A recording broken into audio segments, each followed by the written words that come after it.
Have you ever walked into McDonald's and saw an extremely obese kid munching on a Big Mac? Well, I have, and I was once one of them kids.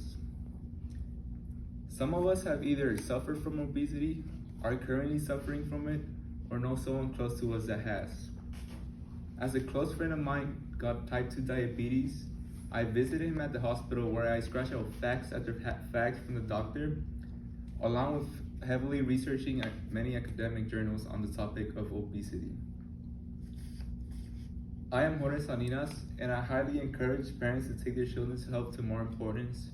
Furthermore, I am scared of our generation falling to obesity to an even worse level. In my speech, I am going to talk about the problems of obesity and its importance, the solution that I will propose, and the successful outcome that I vision through my solution.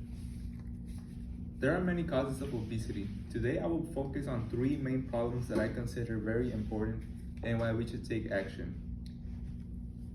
First, there is a high percentage of children in the US being overweight, and more concerning, obese.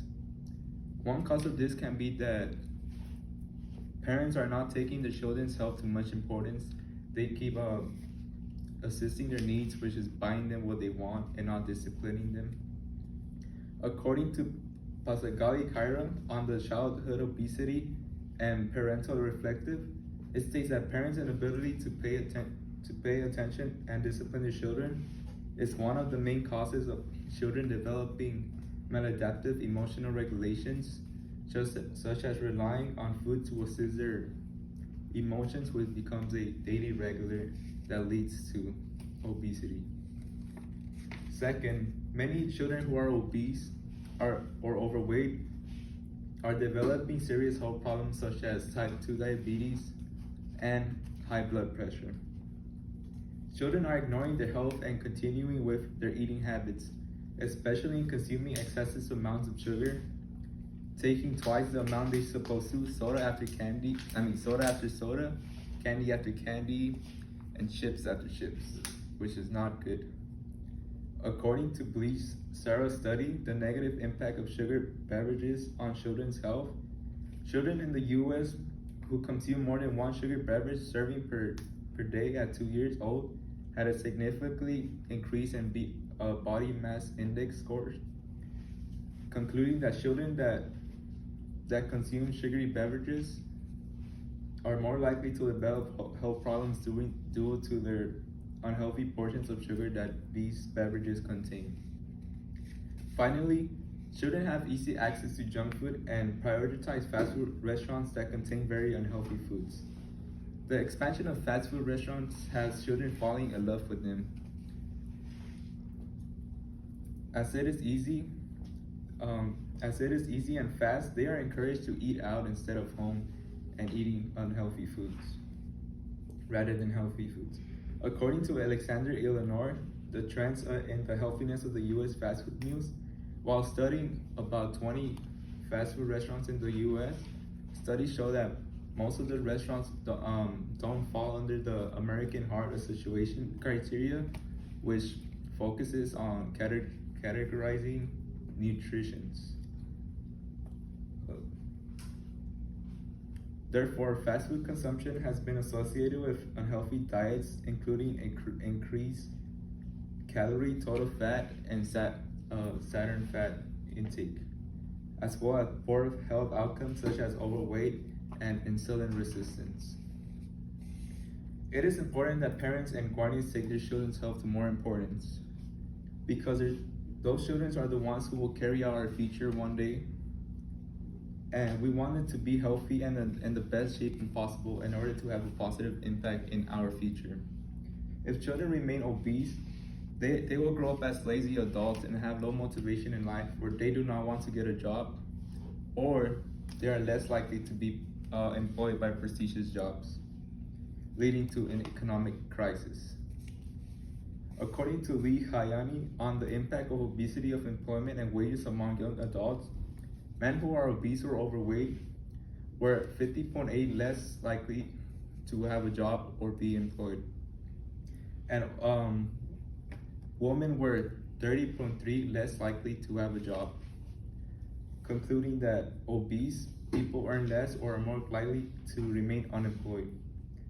This was testified by Lee Shan on body mass and income, gender, and occupational differences. While studying the differences of income factoring body mass and gender, she stated that obese and overweight women were 33 less likely to have jobs and earn 9.0 lower wages. As these factors impact our future negatively, it is time we pull out the ID card. Let me explain. Such as alcohol requires an ID to be purchased, I want specific junk food to require a medical card for children to purchase. Children 17 and younger require a medical card known as the Oh No Junk medical card, approved by a clinic and a doctor's institution. This medical card is only given to children who are in the normal weight category and do not fall under obesity weights. If there are children, if they are overweight, they will not have access to the card, meaning it will be harder for them to purchase these junk foods. This solution will help both parents and children's health because it will reduce parents' pressure of needing to buy their children their junk foods every day, and it will regulate junk food to be seen as something less serious. To make my solution a reality, I need the people in my community to get together and to create an active network of resources. Along with professional writers, I will also create an article that states my solution and to warn people of obesity. To construct my solution more profoundly, I have 3 important steps. I will start by promoting my solution to obesity in advertising and in social media, along with having people sign petitions to regulate junk foods, and to introduce the medical card to local governors of California to make this law starting in the Los Angeles County. Once we get local governors on our side, it is time we construct our strong united group and take matters into the California Constitution to declare a local ordinance for the medical card known as Oh No Junk. Once the California Constitution approves of this medical card, every store in Los Angeles is required to only sell junk foods to children who have access to the medical card. As junk food starts to regulate, this ordinance can soon turn into a state law or a federal law. As results start to take effect, I have no doubt that our future will become a better place with healthier people and less diseases. Junk food will start to be seen as less common. It will be harder for children and parents to purchase junk foods, and junk foods companies will start to reduce their creation of junk foods due to their loss of markets.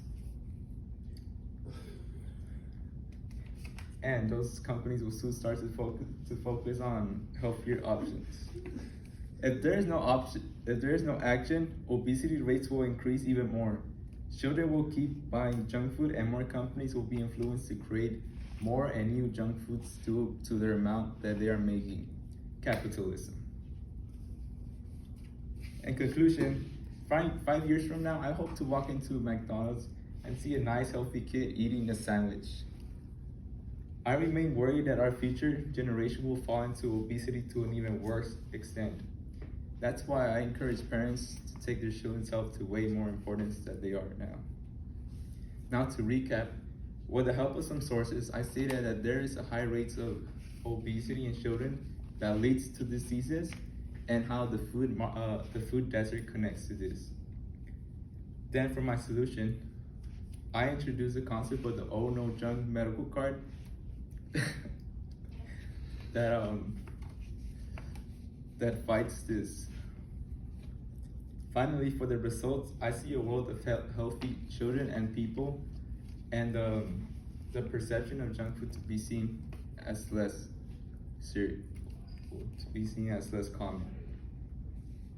It is time we put up the act now, as these matters can only get worse and worse.